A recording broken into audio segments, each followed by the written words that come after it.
Okay, we are live. With that being said, I'd like to open up this evening's meeting. I'm going to first thank everyone for coming. We have a nice turnout today. I like to think about it because I missed the last meeting, so I wasn't here since I came back. So right now I'm going to turn over the program to Nicole, who will introduce our guest up here at the front. So we have Pine Cross Kids members, we have Katie, our president, and then we have Sophia, Bronwyn, and Sam, and we have Mrs. Cantor, our faculty advisor, and then we have three parents, Katie's dad, Bronwyn's dad, and Sam's mom. And they have some words that they want to share after our chairwoman speaks. Absolutely, and the floor will be yours very shortly. And Josh, would you like to introduce our other guest? Absolutely. So I think we are very honored tonight to have Sharon Bulova, the chairman of the Fairfax County Board of Supervisors, with us. Really honored to have her take some time out of her busy schedule to come and be here. And we were just chatting a little bit about our club, and so I know she's asked us lots of questions. Now it's our turn to ask her some questions. So she was first elected chairman of the Fairfax County Board of Supervisors in February of 2009, and then she was re-elected in November of 2011. Prior to her service as the chairman, she was a supervisor of the Braddock District from 1988 until 2009. She served as a chairman of the board's budget committee for 22 of her 26 years in office, and so is very familiar with the budget of our region. She's been a resident of Northern Virginia since 1966, living in Fairfax with her husband, 4 adult children and 7 grandchildren, and obviously has a great record for this region in terms of her support. She's been a member and past chairman of the Northern Virginia Regional Commission, championing champions, the champion of work my verbiage, regional concerns to really address the issues of our metropolitan area.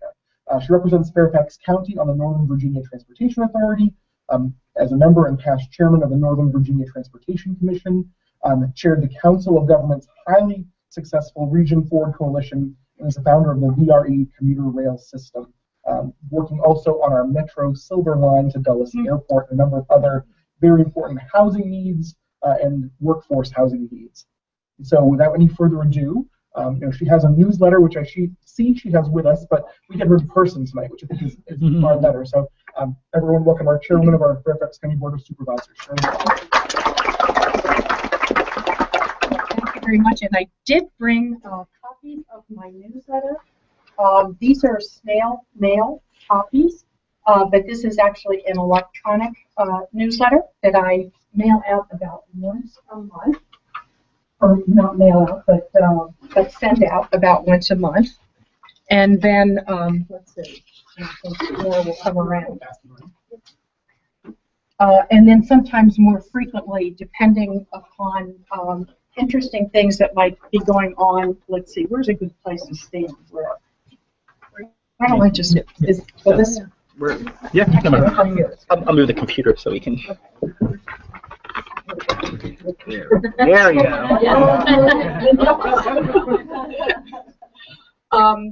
So anyway, if you don't already receive my newsletter, I hope that you will sign up for it. And it is not political.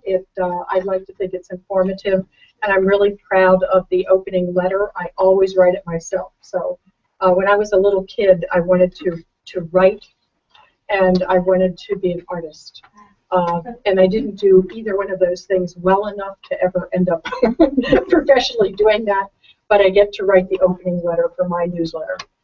I will try not to bore you, so I'm going to sort of give you a drink of water with a fire hose and just sort of go through, some things that are going on in the county.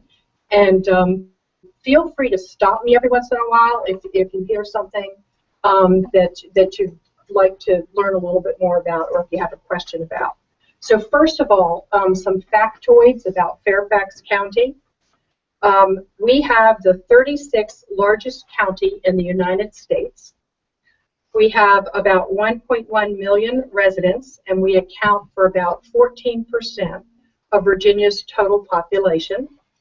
We have a budget greater than the budgets of 4 states, and our school system is larger than the school systems of 8 states and the District of Columbia.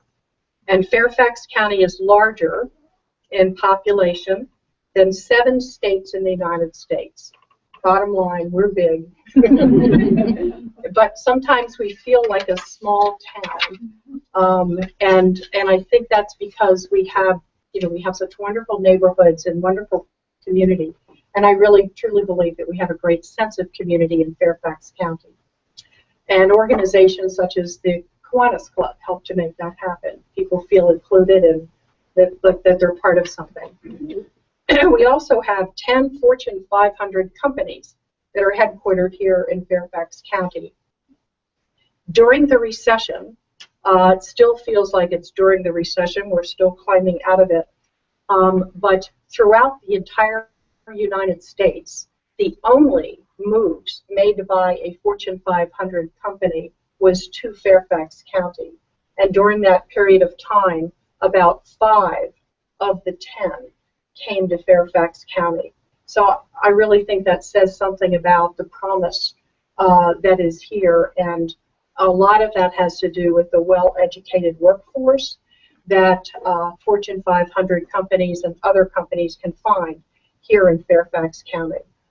We have an excellent school system, and folks can go on to higher education and then remain here in Fairfax County and find really good jobs. We are also, and this is an interesting statistic, we're a very diverse county. The county is 63% white, 18% Asian, 16% Hispanic, and 9% Black. And by comparison, if you go back to when I was first elected on the Board of Supervisors in 1990, the county's population was over 81% white. So back then, 81% white, and now we're 63% white. We're becoming more diverse racially. Nearly 40% of the population speaks a language other than English in their home. The fastest growing population in Fairfax County is our seniors. You're looking at the fastest growing population. Fairfax County projects that our older population will increase by 81% by 2030. So our older population, the baby boom population, and then what is it called? I think it was called the lost generation or something like that after that, and then the great generation. As I said earlier, education is our #1 priority. Our high school graduation rate is about 92%, and that's 3 percentage points above the Virginia average and well above the national average. The national average is about 75%. We have one of the best school systems in the nation. 16 of our 30 high schools received gold, silver, or bronze medals in the U.S. News Best High School rankings. On April the 29th, the Fairfax County Board adopted the fiscal year 2015 budget, fiscal year 2015. Budget is always drama time, and it's the time where it's an important time because it's where you choose, the community chooses with their governing bodies what the tax rate is going to be, how much we're going to invest in different programs and different services that Fairfax County provides. And our school system gets the largest amount of money. So they get about almost 53% of all of our general fund revenue goes to the school system. Another interesting statistic, in Fairfax County, less than 30%, it's actually somewhere between 25 and 30% of households have children in the school system, in the public school system. And yet more than 53%, or almost 53% of our budget goes to the schools. And you may ask yourself why, and the answer is that really good schools make everything else fall out well. If you have a well-educated community, jobs want to locate here, you have people who are well-educated make better choices, can go on to higher education, you have fewer social problems, fewer public safety problems, and so we invest big time in the school system. And when budget season rolls around, it is always a tussle with the school board because they are fierce advocates for the schools. So they ask for what they want, and the Board of Supervisors has to weigh all of the services that we provide: public safety, human services, libraries, parks, and all of those things, and then make a decision as to what we will be investing in all of those programs. And I would like to think that we have struck the right note over the years, because our school systems continue to be great, and I think that that's partly because they receive the funding that's needed in order to make that happen. This year, we increased the tax rate by ½ cent.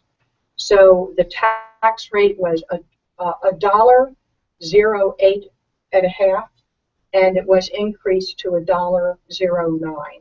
And so that was the increase in the tax rate. What that meant, ½ cent on the tax rate equals about $25 on your average tax bill annually. So, so that may seem like that's not so much, but if you couple that with rising assessments, that was a hard decision for us to make. So the assessed value of property, your home is rising in value by about $330 annually. And so we wanted to be very careful that we were not increasing the tax rate higher than the ½ cent because we didn't want to negatively impact homeowners. The good news in this year's budget is that we were starting to see some rebound in values of property. Good news. The bad news is that only residential was rebounding, commercial was not. And so that always makes the scenario difficult. The perfect budget, your dream budget, is when commercial is just going to the roof and they're appreciating in value and new office buildings are going up, and then you're seeing revenue just pour into the county, and you're able to reduce the tax rate and so bring it down for everybody. And that just didn't happen this year. The opposite happened, and that made for this year to be a difficult budget and a difficult period of time. Public safety. Crime rates against persons, property, and society were all down in the county during the past few years. And crime per capita is the lowest of any large jurisdiction in the United States. And I think that that is really a important statistic. We have the lowest crime rate, and some people, are fearful, and they see that we're becoming more urban, and believe that that must mean urban crime, and we're maybe becoming a less safe community.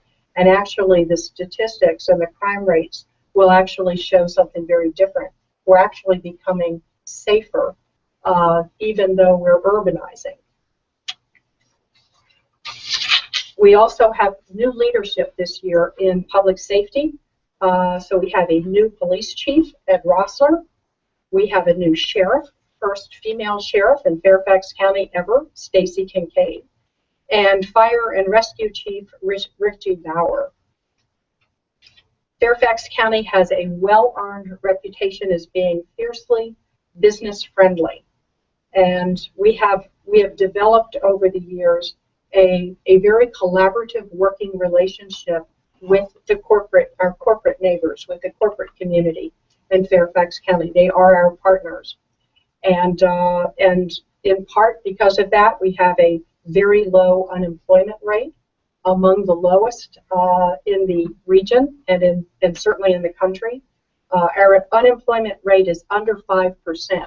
I think it's about 4.5 or 4.7%, which is really pretty impressive. This pin is the World Police and Fire Games pin. So if you haven't heard about the World Police and Fire Games, you're hearing it now, and you'll hear it a lot during the months ahead. What this competition means, and this was competitively won by Fairfax County. It's an international public safety competition. It's the largest international athletic competition after the Summer Olympics. And it'll be coming here to Fairfax County. There will be about 12,000 athletes with about 30,000 family members and visitors. They already are booking rooms in our hotels. There will be venues for athletic events all over Fairfax County. And Athletes Village will be located in Reston Town Center. Some of the athletes will be at George Mason University in the dorms. Most of them will be in hotels in the area. So this is an economic development opportunity for us. People will be coming here from all over the world, and we really think that it will help to increase our profile even more than it has been. And so we're pretty excited about that. So just stay tuned. And in fact, tomorrow, the governor is coming up for a press conference to announce that he is contributing, the Commonwealth of Virginia is contributing $1 million towards the World Police and Fire Games. Fairfax County has already put money into it as well. And we also have in-kind, their offices are located at the government center. And so this is very much a partnership between Fairfax County and the Chamber of Commerce and also Fairfax 2015 is a nonprofit organization. We will want volunteers. It'll be very fun. And the games will be between, let's see, June 26th of next summer to July 6th of next summer. So within that period of time, they'll be here, it will be going on, and it's going to be very, very exciting. Very, very briefly, I'll just end on human services. Let me just say, redevelopment and revitalization. When I was first elected, I was elected on a slow growth platform. I started out as an aide to a supervisor, and the supervisor was Audrey Moore, and she was unhappy about rapid growth and unplanned growth in Fairfax County. And so she ran for chairman of the Board of Supervisors. I was her aide. She encouraged me to run for her seat. She beat Jack Harity, and so for 4 years, her mission was to try to stop growth. And now looking back, I realized that that was naive, and it was probably unwise, and it was also illegal. You can't tell someone who owns property that is zoned or planned for something that they can't do something with it. But people were upset about traffic. They were upset about, what they were, worried was overwhelming growth. And I think that in a way people were right, because the growth was not well planned. I felt not well planned during that period of time.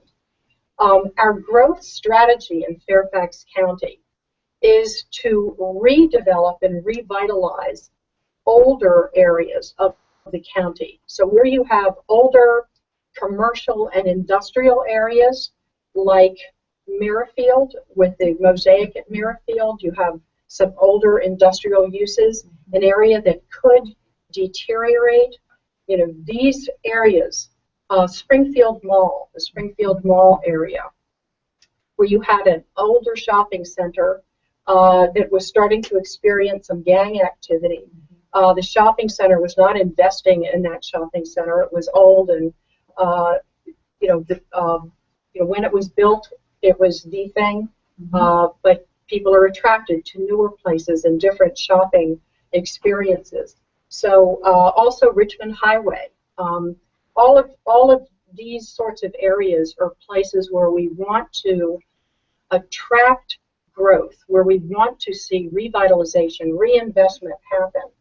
And we're also trying to create more compact, mixed-use, walkable development patterns, like the Mosaic at Merrifield, and I forgot Tysons Corner, which is the biggest, of course, but where people can live, work, play, find recreation. And let me just tell you a little story about why, an epiphany I had a few years ago, why I realized that this was what we needed to do. I was the Braddock District Supervisor, so my district included Springfield, Burke Center, Fairfax, Annandale, and so for years I would have meetings like this right here in this room with my constituents. We did all kinds of things together. We had task forces, and we worked on a book together to tell the history of the Braddock area. And so one day after a meeting, my neighbors came up to me, who I had known for a long time. They had been active in the Ravensworth farm community, and they wanted me to know that they were moving out of Ravensworth Farm. And I went, oh, I'm so sorry to lose you. And so she said, well, Bob is retiring, and I'm going to be retiring pretty soon as well. And so I said, oh, well, where are you going? And I thought that she would say Florida or South Carolina or someplace where retirees go. And instead, she said Boston, Arlington. And so I went, Arlington. And she said, well, we want to live someplace where we don't have maintenance. We want to buy a condo, and we want to get rid of our car, and we want to be able to walk out our door and go to restaurants, recreational places, and where we're close to the metro, so that if we want to go into Washington, D.C. or someplace else, we're able to do that. And I realized at that time that we didn't have very much of that lifestyle to offer people. And there is a growing number of people who want that. A really good example is Reston Town Center. And it's just, you can do all of those things. You can live there, you can walk out your door. Bob Simon, who just turned 100 years old, lives right there, and you can see him just walking around and enjoying his community that he planned on foot. And so that really is Fairfax County's goal right now, is to create different lifestyle patterns and opportunities and choices for people to be able to enjoy. So neighborhoods, single-family home communities, townhome communities, but also mixed-use, more urban, compact, walkable communities like Boston, like Reston Town Center, and like what Merrifield has become, and what Tysons is developing into. Then I will just very, very briefly talk about transportation. Really, the biggest thing transportation-wise is the Silver Line, and there is late-breaking news on the Silver Line.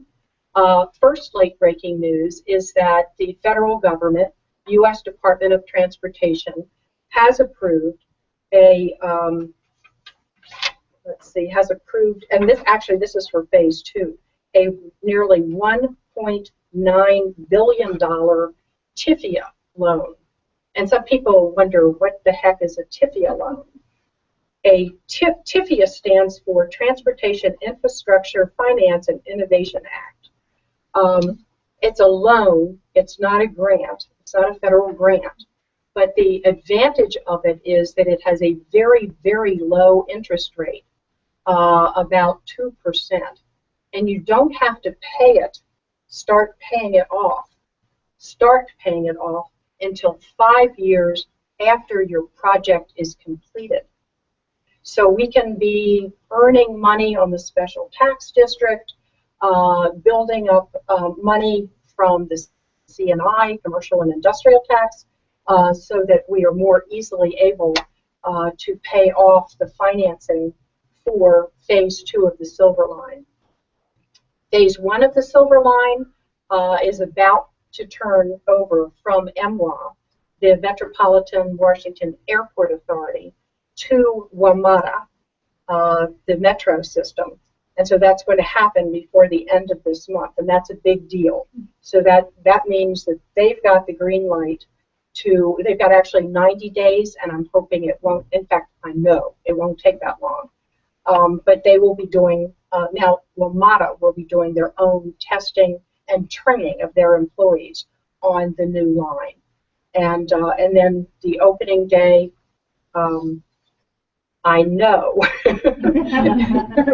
won't be too much longer. I'm going on vacation with my sister from July the 6th through the 12th. And I just knew that the Silver Line was going to open then. I just knew it. And so I sent an email to Jack Potter with MWA and to Rich Sarles with WMATA, and I said, please tell me that the Silver Line is not going to have their inaugural trip and ribbon cutting during that week. And I got an email back saying, enjoy that week. but it won't be too much further off than that. So that's going to be exciting, and it really is pivotal, transformational for us. This brings Metro, right through our North County, and not only can you take it to the airport eventually, but it will connect you to Washington, D.C., to Maryland, any place you want to go on the Silver Line. So that's or on all of the lines. So that really is pretty exciting. And I will stop with one last human services issue. Fairfax County has adopted a goal of ending homelessness as we know it in 10 years. And we adopted that goal in 2008, and so that means 2018 is when we hope to achieve that goal. And we've made significant progress. In fact, all of the Northern Virginia jurisdictions that have adopted that goal are doing well. Arlington, Alexandria, and Fairfax County. So we've reduced our homeless population by about 22%. And we feel that we've found a formula that's working to reach out to people who, for different reasons, have fallen through the cracks and have ended up living either in the woods, in their car, or from sofa to sofa, wherever, reaching out, understanding what got them there, what their needs are. We actually went out, and I went out with some of the nonprofit organizations into the woods to talk with and meet the homeless population, to get some information. What is their health? Do you have substance abuse issues, mental health issues? People were very forthcoming. What are your financial situation? Things like that. And it's helped us to understand that population, and working with the nonprofit community and with the faith communities, we've been able to bring people in out of the woods and working with those organizations, nonprofits, faith communities, and the county, put a roof over people's heads, but not just put a roof over people's heads, make sure that they have the supportive services and the help that they need in order to get back on their feet and stay on their feet. So I think that's pretty neat, and I've very much enjoyed working with the nonprofit organizations in Fairfax County. They are our partners. And there's almost nothing that we do in the human services arena that doesn't involve partners in the nonprofit sector. That's just the way we operate and the way we do things. And so with that, I will stop. And if I have time, I'd be happy to take some questions.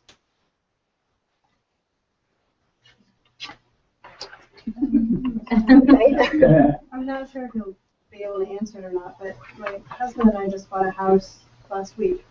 And we're sitting there at the closing, and there's one line item on the closing documents sellers had to pay, which was a congestion relief fee. And all we were told was it was to go for roadway improvements, but we weren't sure if it was for the whole state or if Fairfax County would get any portion of it, because the house actually is in Ravensworth Farm. But, we're moving in. You're moving in. But, so we weren't sure if Fairfax County would actually get to see any of that money. Okay, yeah, and I think it's interesting that it's labeled congestion relief. And they're moving to New Hampshire, so they're pointing out that they should probably be getting that money.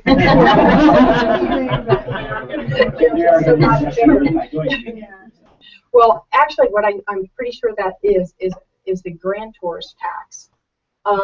One of I actually had it on my list to talk about, but then I was afraid I'd get boring. House Bill 2313 was passed by the General Assembly last year. And for the first time in a generation, since in 2 decades, the General Assembly passed a bill that provided new money for transportation. And it had gotten so bad that the state was essentially out of money. And within the next year or two, they would not have had money to match federal dollars that are available to states. And so it had gotten that bad. And I'm sure anybody who owns a house and lives in a neighborhood knows that the roads are not in good shape, and there's potholes, and streets need to be repaved, and people think it's us and it's the state, because VDOT owns and is supposed to maintain all of our roads, essentially, including your little cul-de-sac and neighborhood streets. So finally, House Bill 2313 was passed. Statewide, the sales tax was increased, and so yay, there's more money that have gone into the state coffers to match those federal dollars and to do that maintenance statewide. But special for Northern Virginia, a grantor's tax was increased, and that was what you saw. And then also the hotel motel tax was increased by, I think it was a percentage of the cost of the room. And then lastly, we have an additional increase in the sales tax. So it was a 0.5 cent or 0.5% increase statewide, and then the other half was allowed or was given to Northern Virginia. And the state adopted that for us. And it puts hundreds of millions of dollars into Northern Virginia. And we're required, working through an organization called NVTA, Northern Virginia Transportation Authority, we're required to have, and we already do have, a transportation plan for Northern Virginia, and we're required to update it every 5 years, and we're required to prioritize projects that will reduce congestion, and that's why you saw it on your papers as congestion relief. So that is a in-state law that we're required to prioritize based on congestion, and also to increase capacity on mass transit or public transportation. So buses, it could be used for the Silver Line, for instance. So that was great news for local government and for everyone else who's been suffering with just not enough transportation money. And that's interesting. I didn't realize that it had had been named congestion relief. Other questions? We're a a nonprofit that doesn't really have like specific projects. Is there some suggestions you have in Fairfax County where it would be worthwhile for us to put either our time or our funds? Okay. I guess the short answer is yes, absolutely. Since one of our major goals is ending homelessness, that is very, very broad, and it means helping people stay in their homes, and that might involve financial coaching. It might involve helping people with job training or transportation. It could mean volunteering in hypothermia shelters. If you guys know about that. During the winter months, churches rotate, being shelters for people who are out in the woods or living in cars, and that happens throughout the winter months, and it also happens to some degree. I think it did last year when the temperatures are so hot that they've also made space available. There are opportunities for food, for help and assistance there. There are many opportunities for volunteering and working within the community. And I'd be happy, actually, why don't I send you sort of a list of volunteer opportunities. There's a program where people provide, or volunteers receive the training first of all, and then provide assistance for people maybe who do not speak English well or read English well to fill out their taxes, and that is a wonderful thing to be able to do for people. But also mentoring of kids, especially kids who maybe are at risk. So there's opportunities there, and so I would be happy to send a sort of a menu of some things where we are looking for volunteers and for help. Thank you for asking that question. Okay, well, thank you very, very much. Appreciate the opportunity, and again, I hope you sign up for my byline. And it's really good. Terrific, thank you. Appreciate that. We've got some goodies before you go. You can't get away without. But we really want to thank you so much for coming tonight. I think that was incredibly informative.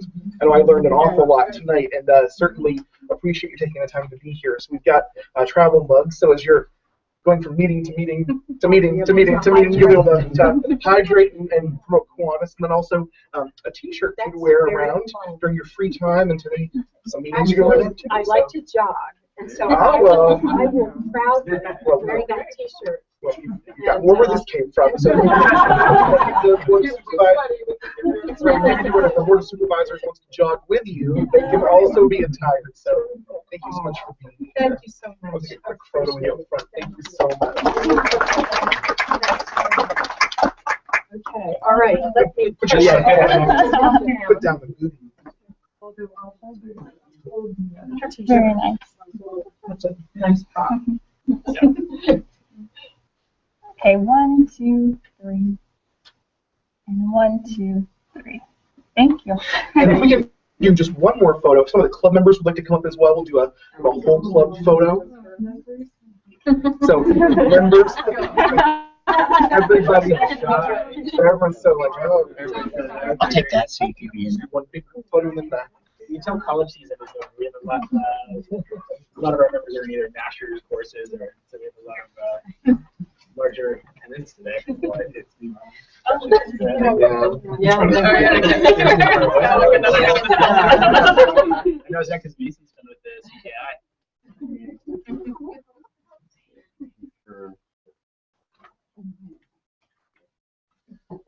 There's one, closer. Thank you so much. Thank you again so much. Really enjoyed it. Absolutely wonderful. Thank you. It was a pleasure.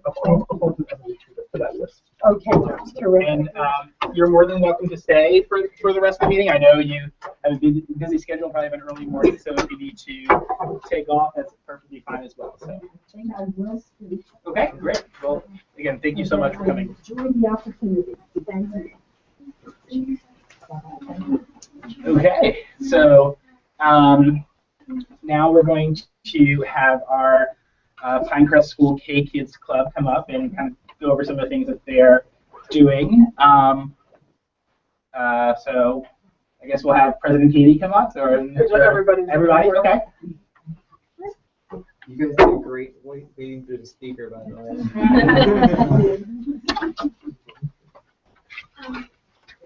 Hello, I'm Katie Gallagher, and I'm president of Pinecrest School's K Kids Club.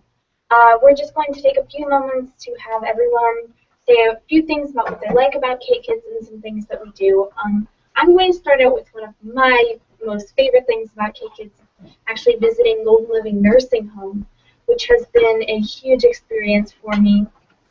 All of the residents love to see us there, and it makes me so happy to see them so excited.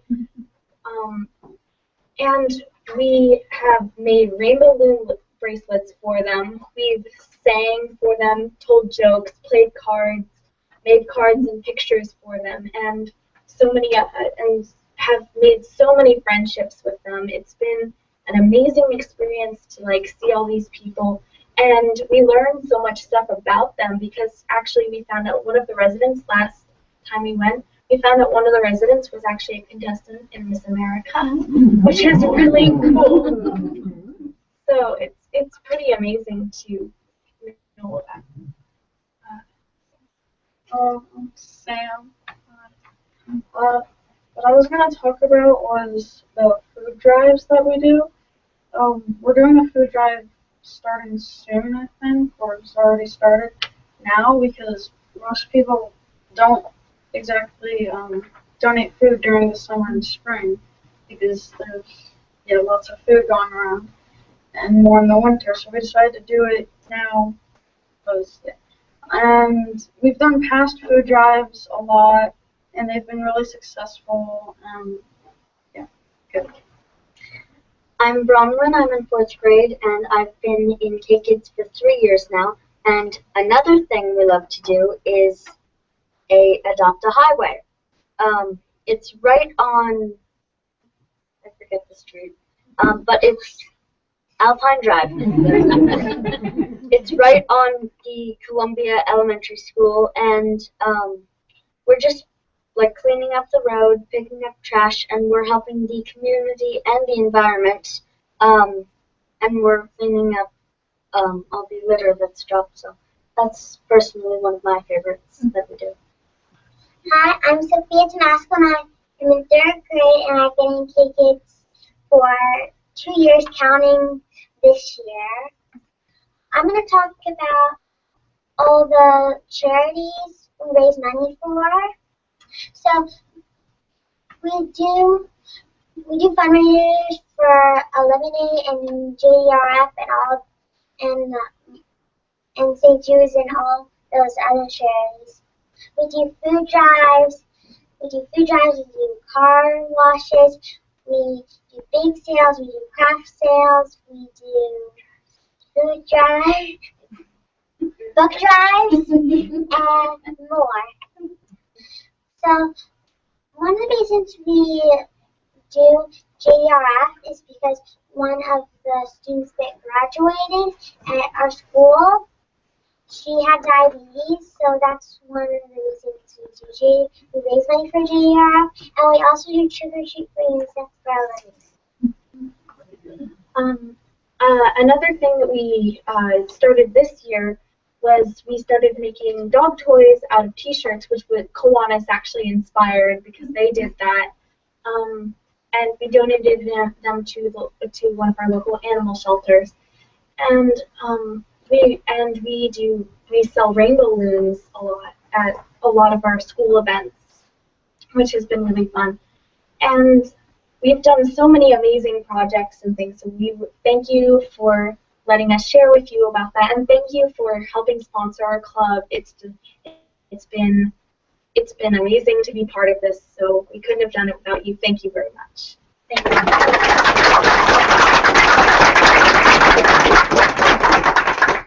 Mikey's name is Sophie, and today's her birthday. We love your lighter. So I have one quick question before the K kids sit down. So you mentioned Adopt a Highway, and a couple of weeks ago, a few of us did an Adopt a Highway, and we found some very interesting things. So I want to ask, what is the most interesting thing that you found? And I know you're going to get some good answers. I know. Okay.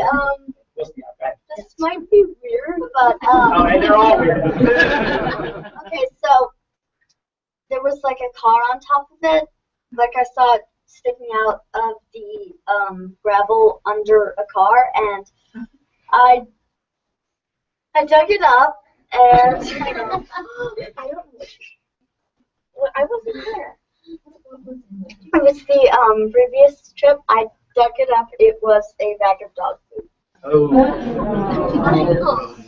And I forget who, but someone also found a diaper. Anybody else? That was Jackson. Anybody else? Interesting? Yes, Sam? I found a lighter. A lighter? Okay. And then I found a business card. Oh, was it for anything helpful? Maybe like a construction worker? Yes. I found a can of like tire spray or something. Oh. Didn't one of you find a fork one? Oh yeah. And I remember we found like almost like half of a shirt on like I don't remember. Yeah. Just half? Well, it was like part of the. It was like almost a whole shirt. Maybe it was that dog in like your dog. I don't know. It was a really cute shirt. And we found several bottles and like bottle caps and found like a whole box of like beer bottles. Yeah, that's going to happen, unfortunately. Yeah. Well, very cool. Thank you for sharing. Thank you guys so much for coming out. I know that you guys have school tomorrow, and so if you guys need to head out with your parents, that's fine. We're going to do Happy Change right now, so if you guys want to stick around and participate in that, you're more than welcome to. Yes? I just have one question. What was the oddest thing that Kiwanis ever found? I'll tell you one thing. And a couple of the people that did, Mr. and Mrs. Schultz back there, they did Adopt a Highway with us, and Ms. Borgi did Adopt a Highway with us.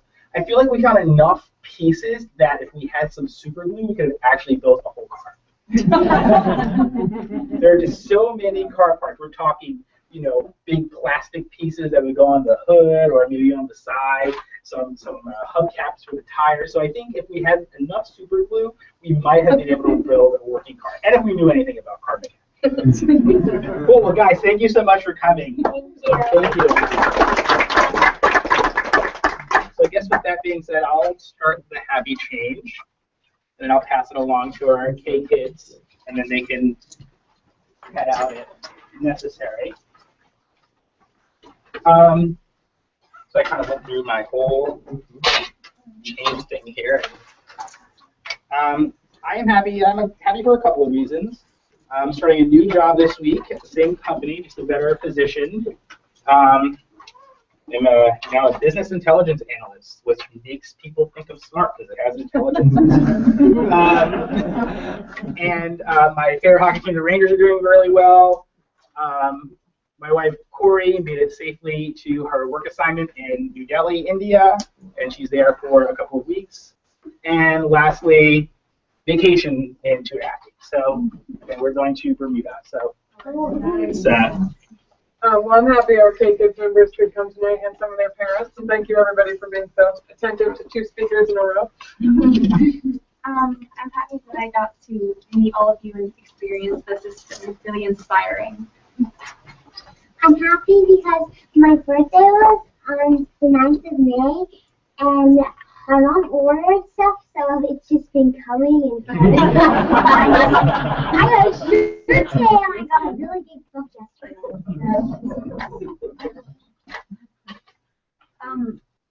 I'm happy because I got to come tonight, and I got to meet all of you wonderful people. And my mom's birthday is tomorrow. Happy birthday.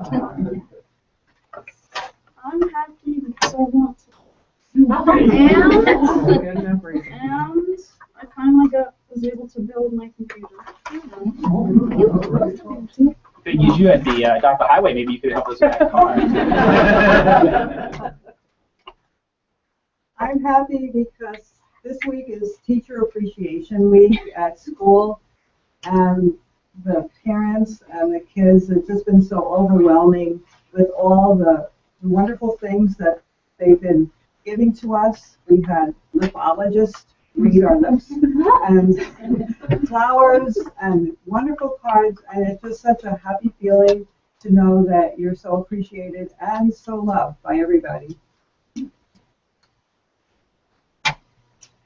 I am happy because I have finally finished some courses and I can finally read a book that is not a text. Looking forward to this novel. I only had $1 bill and I gave it to Ron. You're allowed to be happy. I'm happy to get to see my daughter Katie speak, but also 3 of my art students who are Sam, Bronwyn, and Sophia.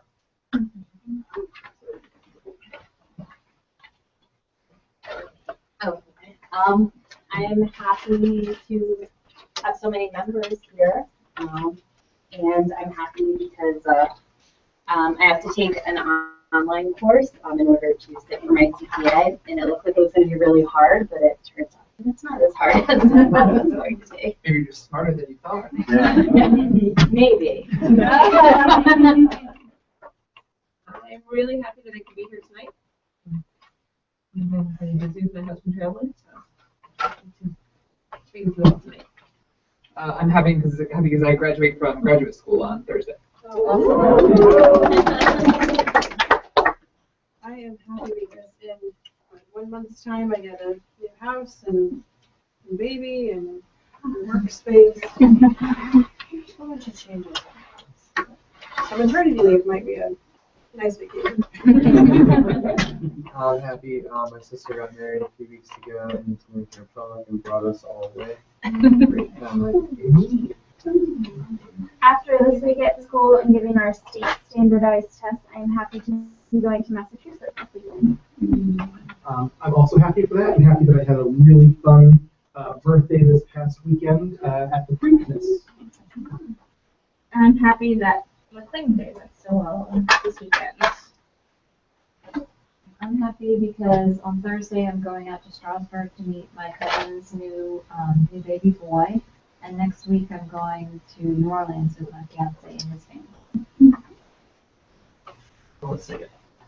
I'm happy because my wife's birthday was Saturday before last, and then I'm also happy because last week I got to go to Florida and see my mom and my stepfather and celebrate his 85th birthday.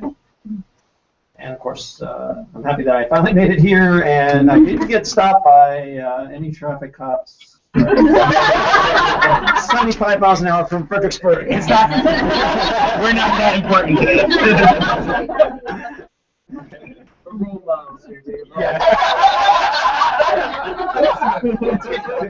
hear anything.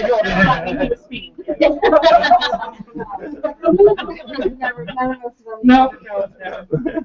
I am happy that I have finally unpacked the last box in my new house, and that yesterday my neighbors put a nearly brand new grill out in the trash, and when I asked if I could have it, they gave me the charcoal to go with it. I'm happy that since Memorial Day is coming up, that means the swimming pool. I am happy that John and I were able to go to his cousin's wedding in Florence, Italy. Fairy tale wedding. I am happy that we sponsor our Pine Crest K-Kids because they are the #1 fundraisers for the Eliminate Project in the Capital District. I know they've raised over $2,000 for the campaign. I'm happy that this weekend I'm going to get to go to Gettysburg and finally get to go around the battlefield. I'm happy that it's a nice 3-day weekend, and I'm going to go visit my family. Thank you, everybody. A lot of happy people here. It's like Pharrell could write a song about it. So yeah, K kids and K parents, if you, I know you guys have an early morning. Your Miss McDermott runs a straight shift at Pinecrest, so I know you guys have an early morning, so you guys can head out. We really appreciate you guys coming out and telling us all the wonderful things that you guys are doing, and we hope to see you guys again soon. So you're welcome. Take care.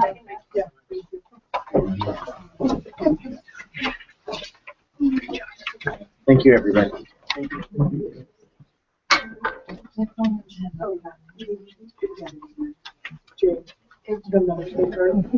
Oh, thank you. Thank you.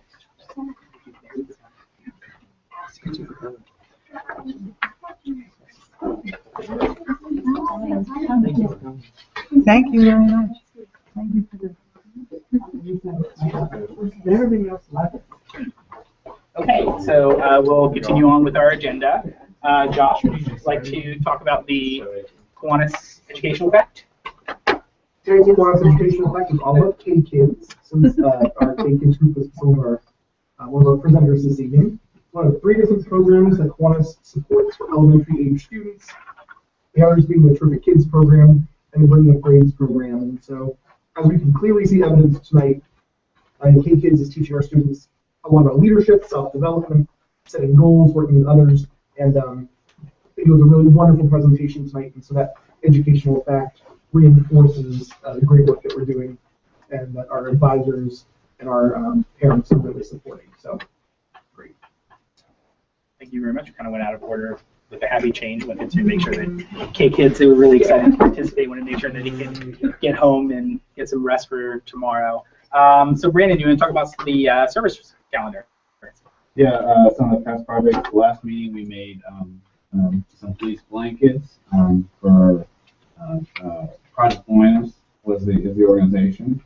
I'll talk about the upcoming one in a minute.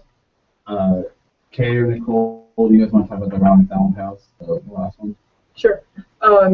So we had Kay and me and Marie and Brenna. So Brenna, the new member, came plus a prospective member, and we did a dinner at the Ronald McDonald House.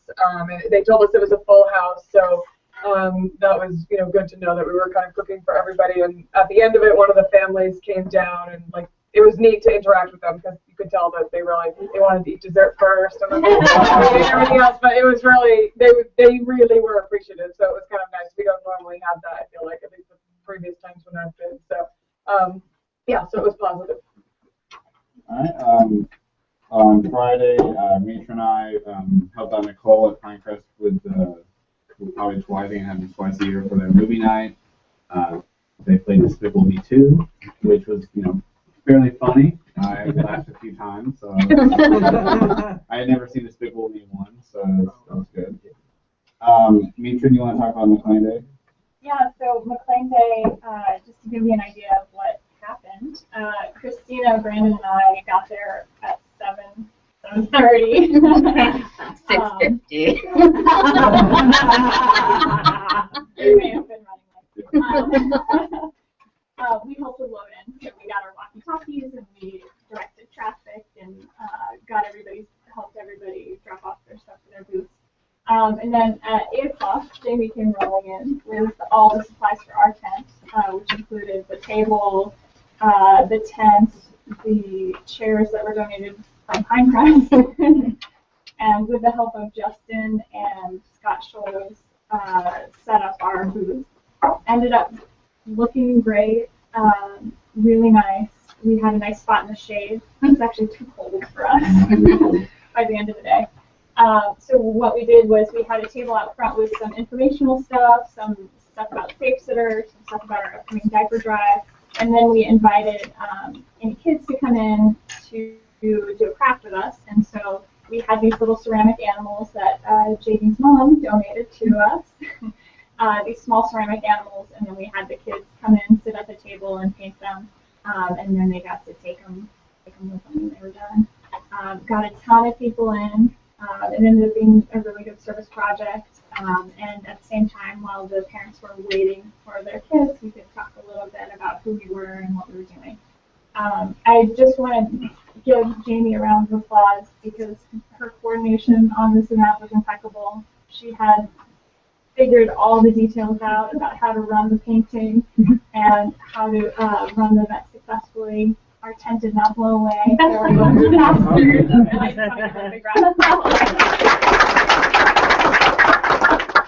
Not to mention loading everything in, taking it all back.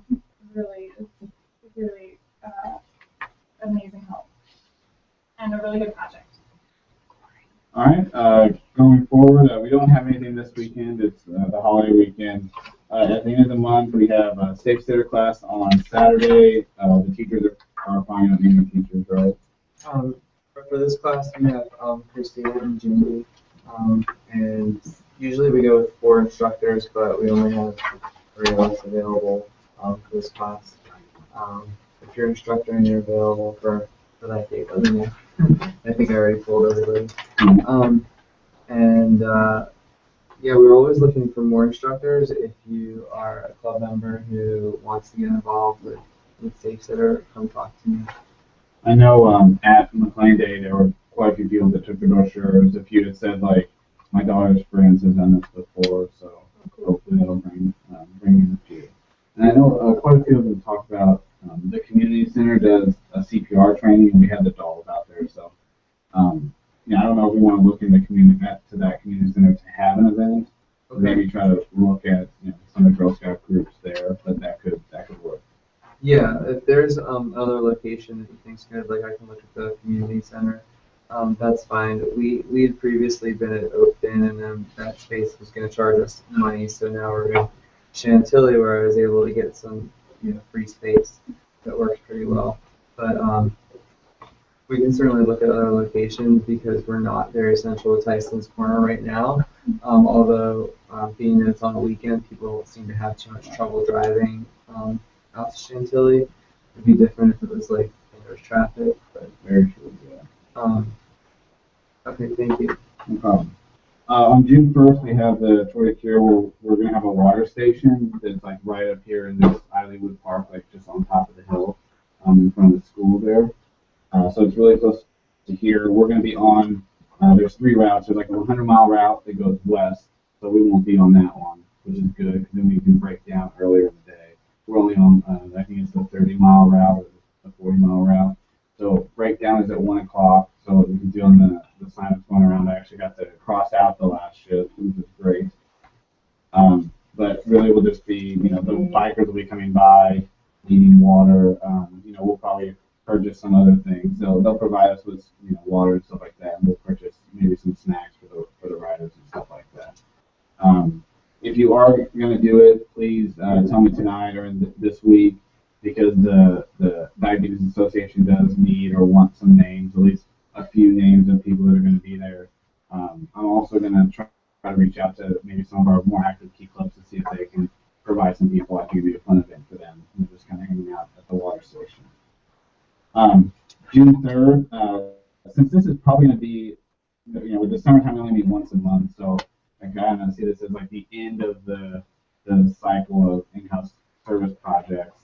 I wanted to bring back what I thought was the most successful, which was the T-shirt dog toys, the Pinecrest did.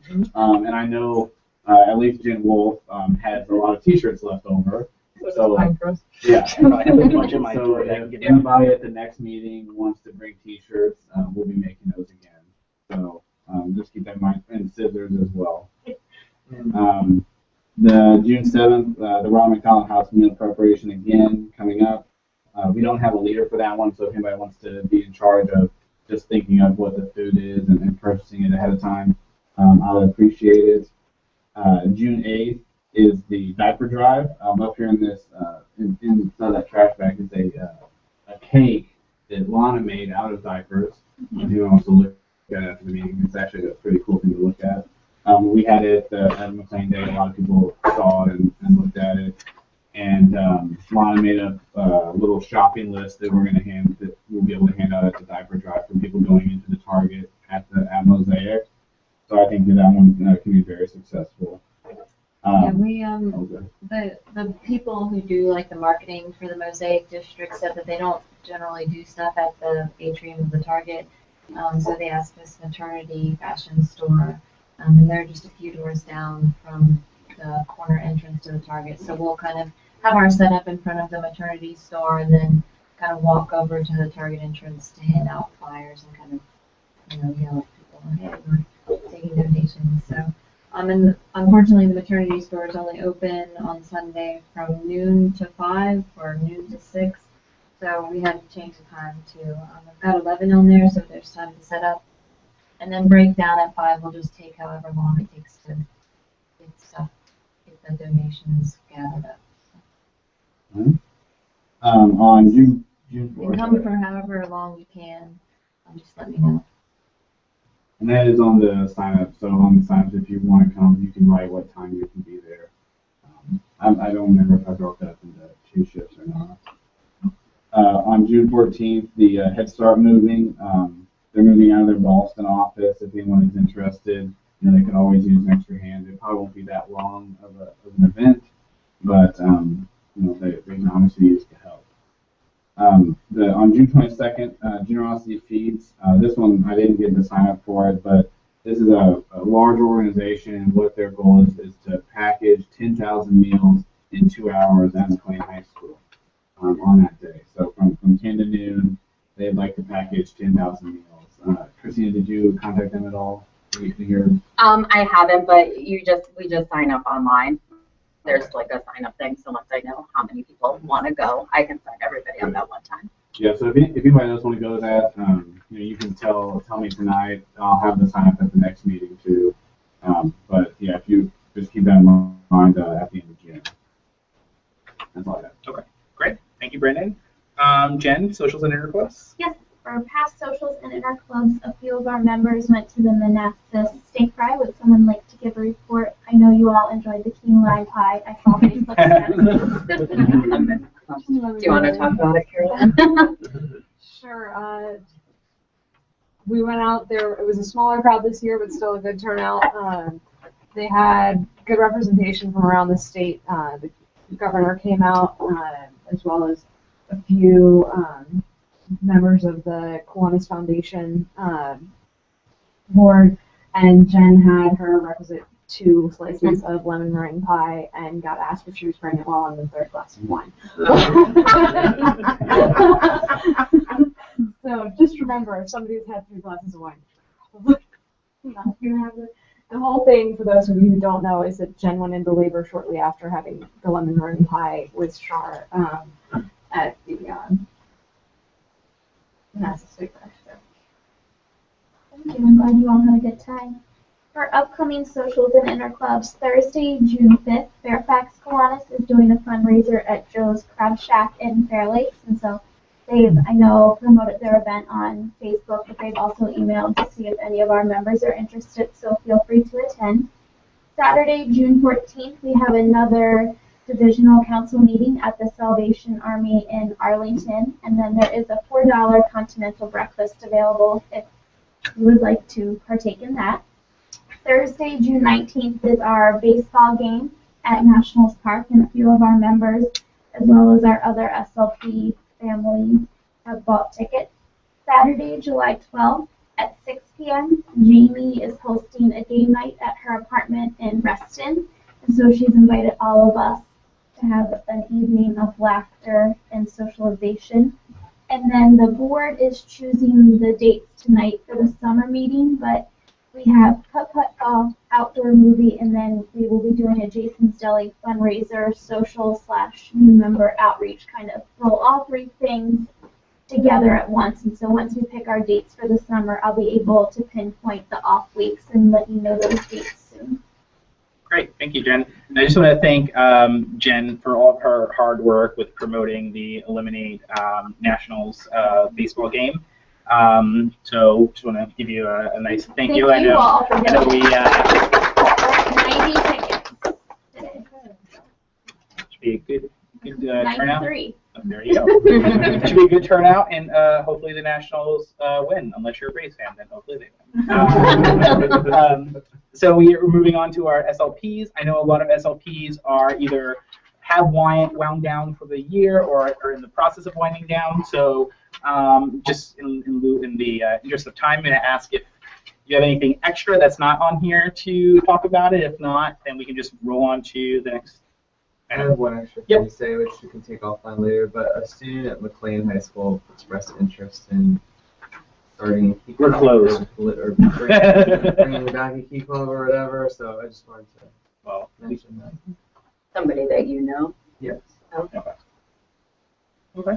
There used to be a key club there, correct? Yes. Yeah, Yep. just only 2 years. Yeah. Okay.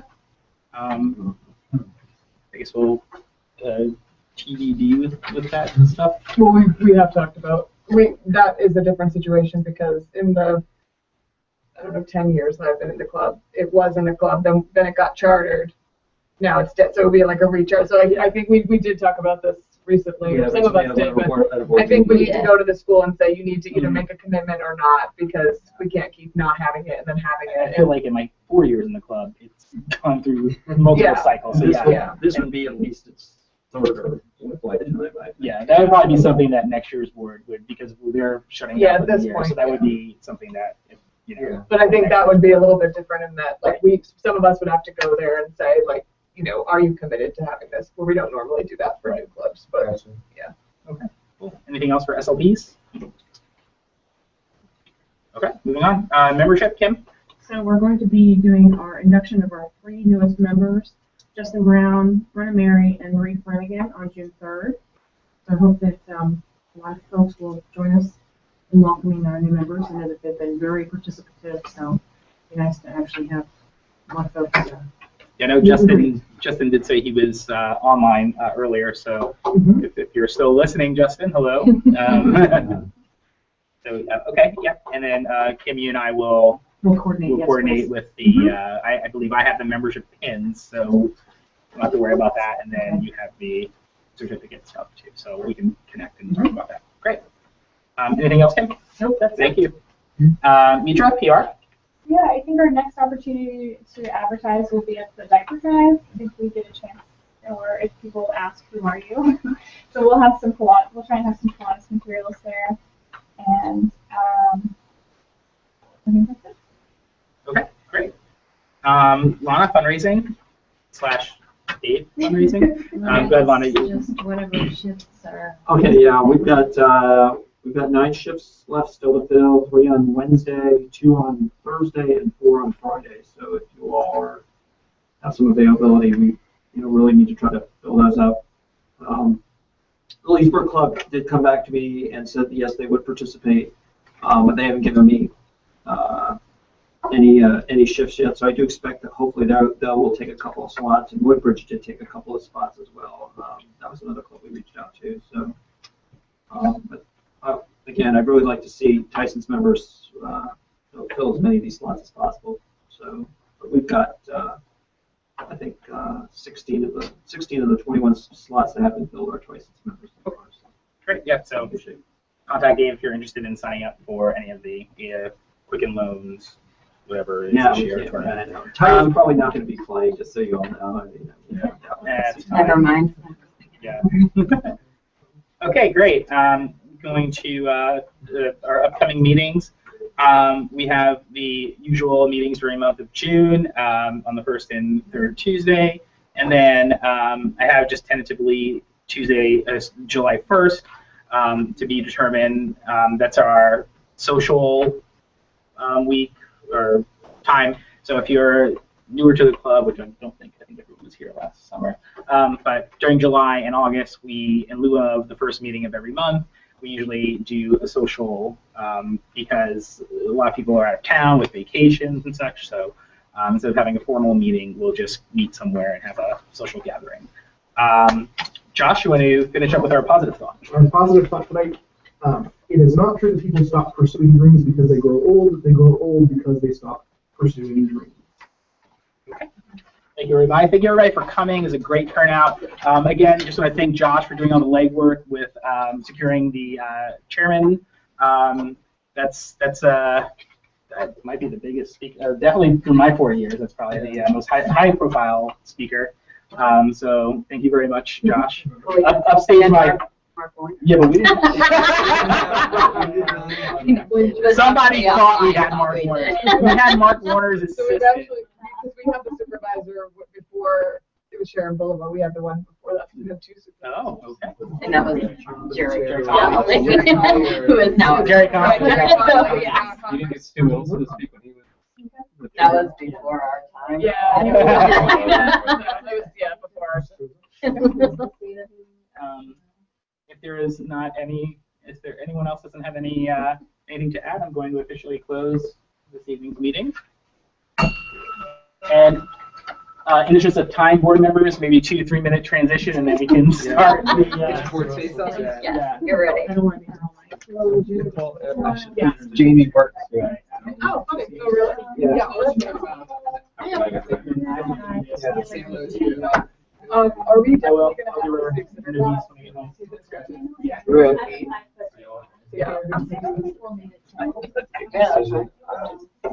Oh, well, we can turn off your. We have to advertise. Bye, anybody who's on here. Bye, guys.